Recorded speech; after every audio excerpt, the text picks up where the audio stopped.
Hi, it's Tom with Heritage. This is just a really quick video about some considerations if you're thinking about having USB sockets or other large modules installed in your property.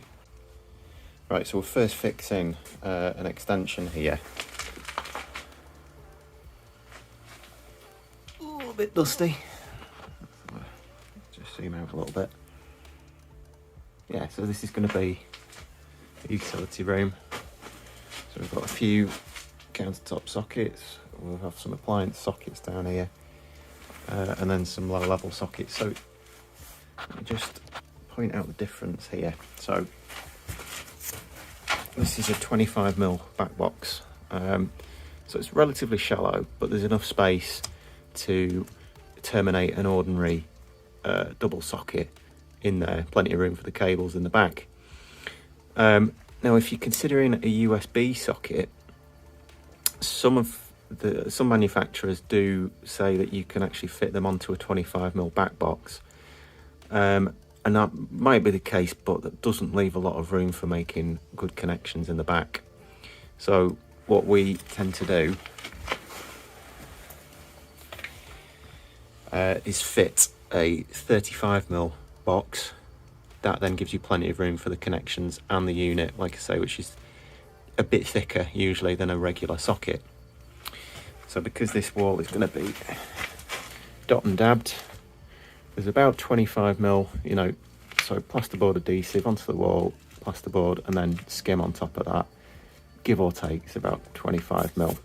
So we can mount that box, just flush straight onto the surface of the block work, and that's fine. But with the 35mm box, we just need to cut that in a little bit. So there's just a little bit more labour involved in that.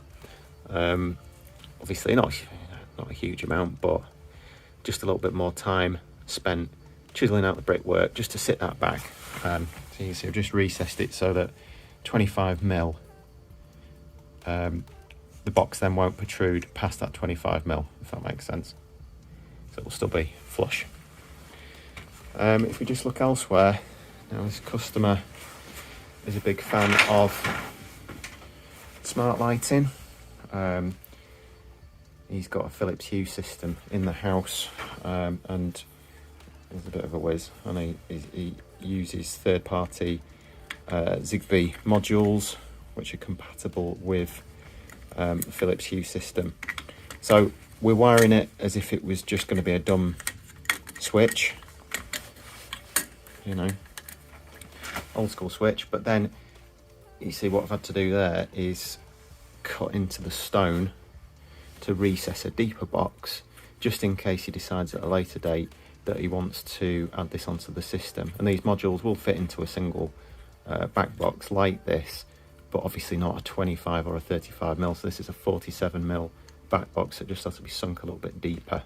Now, if you have an existing property that's all finished and plastered and what have you, and you want to start thinking about USB sockets or smart sockets or these lighting relays, it's something to consider. You might think it's just a straight for straight, like for like swap, but it might be that we have to come along and replace the back box for something a little bit deeper, which means a bit of dust, bit of mess, cutting out a deeper recess for the back box to sit in so that we can still mount these accessories flush. So yeah, just something to bear in mind.